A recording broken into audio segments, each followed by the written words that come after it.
9 मई को गुजरावाला कैंट पर हमला और जलाओ घराव के मुकदमे का मामला है। गुजरावाला अदालत ने 51 मुलजिमान की जायदाद जब्त करने का हुक्म दे दिया। एटीसी अदालत ने जेर दफा 88 के तहत जायदाद जब्त करने का हुक्म दिया है। मुकदमे में मुलविस 51 मुलजिमान को इश्तिहारी करार देने की कार्रवाई भी जारी है। अदालती हुक्म पर मुलजिमान के खिलाफ घरों और शहर के अहम मकामात पर इश्तिहार अवेजा किए गए हैं। अदालत ने मुलजिमान के नाकाबिले जमानत वारंट गिरफ्तारी जारी कर रखे हैं। 51 मुलजिमान की फहरिस्त में मुराद सईद, हमाद अजहर और फारूक हबीब के नाम भी शामिल हैं। मुलजिमान में उमर अयूब, अली अमीन गंडापुर, जरताज गुल का नाम भी शामिल है। जुबैर न्याजी, जनरल अकरम और जनरल रिटायर्ड अकरम शाही, शौकत भट्टी का नाम भी शामिल है। गुजरावाला से पीटीआई उम्मीदवारान अहमद चट्ठा, बिलाल एजाज और जफरुल्ला चीमा के नाम भी शामिल हैं।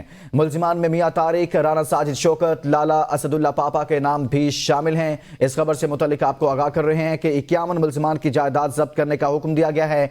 इनमें पीटीआई के रहनुमाओं के नाम शामिल हैं, जिनमें मुराद सईद, हमाद अजहर, उमर अयूब, अली अमीन गंडापुर, जरताज गुल, जुबैर न्याजी और इसी तरह से गुजरावाला शहर और गुजरावाला के तमाम कौमी और सूबाई असम्बली से ताल्लुक रखने वाले अरकान सूबाई असम्बली जो टिकट होल्डर हैं, उनके नाम भी शामिल हैं। मजीद बात करते हैं गुजरावाला से नुमाइंदा एपीएन न्यूज़ आबिद रजा से। आबिद, बताइएगा किस किस का नाम शामिल है जायदाद जब्त करने के इस हुक्म में? जी बिल्कुल, गुजरावाला में 9 मई कैंट हमले के गिराव के मुकदमे में अदालत आलिया ने 51 मुलजमान की जायदादें जब्त करने का हुक्म जारी कर दिया है। एटीसी अदालत ने जेर दफा 88 के तहत जायदादें जब्त करने का हुक्म जारी किया है। दूसरी तरफ अदालत ने शहर भर में इनके इश्तिहारात भी लगा दिए हैं और 7 मुलजमान के नाकाबिले जमानत गिरफ्तारी भी वारंट गिरफ्तारी भी जारी कर रखे हुए हैं। 51 मुलजमान में मुराद सईद, हमाद अजहर और फरक हबीब भी शामिल हैं। इनके साथ उमर अयूब, अली अमीन गंडापुर के नाम भी शामिल है। मकामी सतह पर पीटीआई के रहनुमा मियां तारिक, राना साजिद, अहमद चट्ठा, बिलाल एजाज, असदुल्ला पापा, जफरुल्ला चीमा और दीगर जो है रहनुमा पीटीआई के शामिल हैं। जी ठीक, बहुत शुक्रिया। मैं आबिद रजा इस हवाले से आगाह कर रहे थे।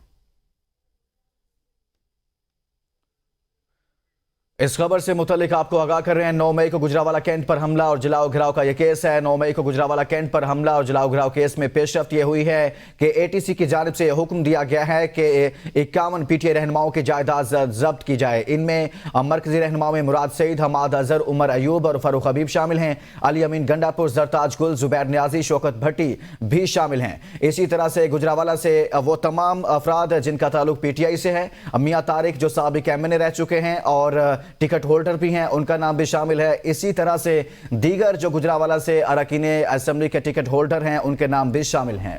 मजीद तफसीलात जानेंगे उमर दराज गोंदल से। उमर दराज गोंदल, आगाह कीजिएगा।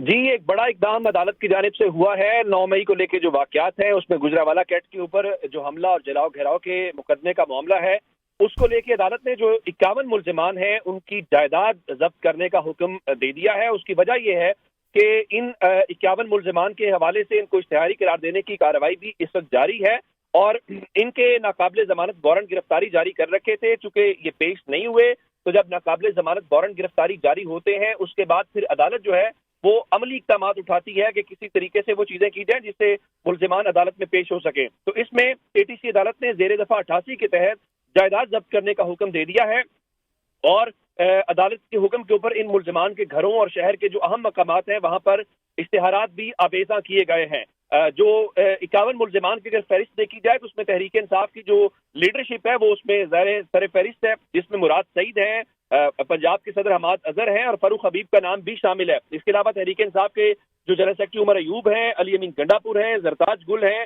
जुबैर न्याजी हैं और इस तरह से शौकत भट्टी जिनका ताल्लुक भी उन्हीं करीबी हलकों से है और अहमद चट्ठा जो वहां से इलेक्शन लड़ते हैं, हामिद नासिर चट्ठा जो साबिक स्पीकर कौमी असम्बली उनके साहबजादे और बिलाल एजाज और जफरुल्ला चीमा के नाम शामिल है। इसके अलावा मियां तारिक जिनका ताल्लुक गुजरावाला से ही है और साबिक एमएनए है, उनका नाम शामिल है। राना साजिद शौकत का नाम शामिल है और लाला असदुल्ला पापा का नाम भी शामिल है। इन 51 जो मुलजिमान हैं इनके अब जो जायदाद है वो अदालत ने जब्त करने का हुक्म दे दिया। जब इस किस्म की जायदाद जब्त करने के तो फिर उसके बाद एक और अमल आता है, वो नीलामी का भी होता है कि फिलहाल तो बहक़ सरकार उसको जब्त किया जाएगा, लेकिन अगर फिर ये इश्तिहारी होते हैं या सब कुछ होता है तो अदालत उसको नीलाम करने का इख्तियार भी रखती है।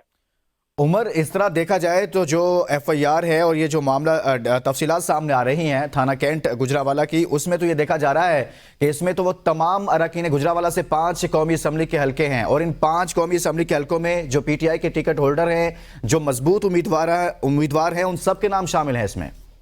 لقمان آپ درست کہہ رہے ہیں، ایک تو ان حلقوں کے جو امیدواران ہیں وہ بھی ہیں، اور ایون پھر ایک اور بھی ہے کہ اس میں پنجاب کے علاوہ خیبر پختونخوا کے بھی تحریک انصاف کے لوگ ہیں، جس میں علی امین گرڈا پور کا نام ہے، جس میں عمر ایوب کا نام شامل ہے، مراد سعید کا نام شامل ہے۔ تو یہ ساری چیزیں ہیں، لیکن بہرحال چونکہ یہ انسداد دہشت گردی عدالت ہے اور انسداد دہشت گردی عدالت میں چیزیں پروسیڈ ہو رہی ہیں، تو اب دیکھنا یہ ہے کہ الیکشن سے قریب یہ سب کچھ ہوتا ہے، تو یہ اگر وہ اشتہاری قرار دے دیے جاتے ہیں تو پھر ایک اور ان کے لیے مشکل ہوگی، کیونکہ اشتہاری کا مطلب یہ ہوتا ہے کہ آپ کسی بھی وقت کہیں پہ بھی ان کو کوئی بھی آپ میں یا کوئی کسی کو بھی نظر آئے تو یہ ہم سب کے اوپر لازم ہے کہ ہم اس کو پکڑیں یا پولیس کے حوالے کریں، کیونکہ وہ مفرور ہے، یہ اشتہاری کا اس کا اسٹیٹس ہے۔ تو اب اگر ان کو ایبسکونڈر ڈکلیئر کر دیا جاتا ہے تو ان کے لیے بہت مزید مشکلات بڑھ جائے گی۔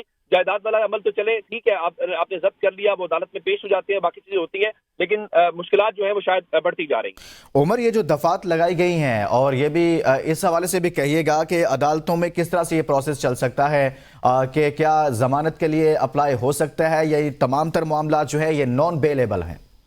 دیکھیے جس طرح سے ان کے ناقابل ضمانت وارنٹ گرفتاری جاری ہو چکے ہیں، تو اب انہیں ہر صورت جو ہے وہ عدالت کے سامنے سرنڈر کرنا، یعنی اگر تو قابل ضمانت ہوتے تو یہ کسی بھی عدالت سے ضمانت دیتے، لاہور ہائی کورٹ سے لیتے یا کہیں سے لیتے تو عدالت کے سامنے جا کے یہ سرنڈر کر دیتے، لیکن چونکہ اب ان کے ناقابل ضمانت ہے اور اس سے بھی آگے چلی گئی ہے کورٹ، اور کورٹ ان کو ایبسکونڈر یا اشتہاری ڈکلیئر کرنے کی طرف کارروائی کا آغاز کر رہی ہے، اور یہ اسی کا ایک جی ٹھیک ہے، بہت شکریہ بیورو چیف لاہور عمر دراز